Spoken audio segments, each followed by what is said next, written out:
আর মাথা নোয়ানোর ব্যাপারে আমি পরবর্তীকালে জানাবো। এখানে চেয়ার 300-র উপরে আছে। চেয়ারগুলোর অবস্থা, আমরা যারা 16 বছর এখানে, ম্যাক্সিমাম আর সহকর্মীরা পুলিশের দ্বারা নির্যাতিত, কারো কোমরে নাই, কারো হাতে ব্যথা, কারো পিঠে ব্যথা। এই চেয়ারগুলো বসা, পিছনে গ্যাপ প্রায় 3 ইঞ্চি। যখন এখানে বসা হয় তখন এই গ্যাপটা পূরণের একটা ব্যবস্থা গ্রহণ করা দরকার, কারণ এখানে অনেক ইয়াং এমপি আছেন যারাও বসতে পারেন না এখানে। আর এই চেয়ারগুলোর ওজন দেখেন। এটা করা হয়েছিল আমি জানি, আমি যখন 1991 সালে প্রথম মাননীয় দেশনেত্রী বেগম খালেদা জিয়ার শাসনামলে আপনার সাথে এমপি হয়েছিলাম, এই চেয়ারগুলোর সম্বন্ধে তখন প্রশ্ন করা হয়েছিল, রেকর্ড খুঁজলে আপনি পাবেন। তখন এই চেয়ারগুলো এত ওজন করা হয়েছে যেন তুলে নিক্ষেপ করা না হয়, সেই জন্য মনে হয় লোহার শিকড় দিয়েও এটা বাধা।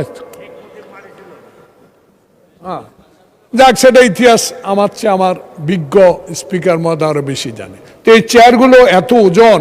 একটু আগে মাননীয় স্বরাষ্ট্রমন্ত্রী যখন ঢুকলেন, দেখেন পিছনে পিন, দেখেন সব হাত কেটে ফেলেছে, ধরা যায় না। দেখেন এই চেয়ারগুলো, এই যে সব পিনগুলো ওপেন, প্রত্যেক এমপির হাত কাটা যাচ্ছে। এগুলা নিয়ে একটু দেখার দরকার।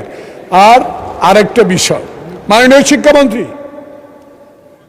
সংসদে আছে, একটা বিষয় বলবেন, আপনি অলরেডি 2টা বলে ফেলেছেন। আর একটা শেষ, এটা আমার বিষয় না, এটা আপনার সবার, এইখানে 350 জন সংসদ সদস্য সবার জন্য। শিক্ষা মন্ত্রণালয় আমার নির্বাচনী এলাকা না, সব মাননীয় সংসদ সদস্য নির্বাচনী এলাকা, প্রাইমারি স্কুল। আমার এখানে 180টার উপরে প্রাইমারি স্কুল, 2টা উপজেলা। প্রাইমারি স্কুলের হেডমাস্টার নেই। 83,500 মামলা নাকি শিক্ষা মন্ত্রণালয়ের এই বিভিন্ন খাতে মামলা দিয়ে রেখেছেন।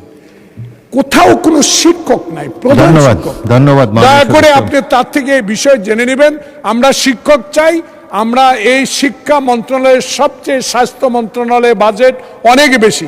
অনুগ্রহ করে মামলার জট আপনি সরাবেন কিনা, আপনার মাধ্যমে মাননীয় শিক্ষামন্ত্রী একটা বিবৃতি, মাননীয় সদস্য, থ্যাংক ইউ, আপনি নোটিশ দেন, শিক্ষামন্ত্রী বরাবর একটা নোটিশ দেন, তখন আমরা বিবেচনা করব। আর মাথা নোয়ানোর ব্যাপারে আমি পরবর্তীকালে জানাবো। বাকি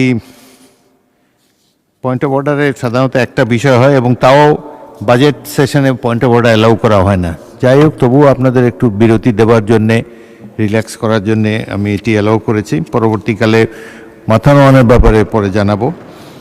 এখন পরবর্তী বক্তা সাবির।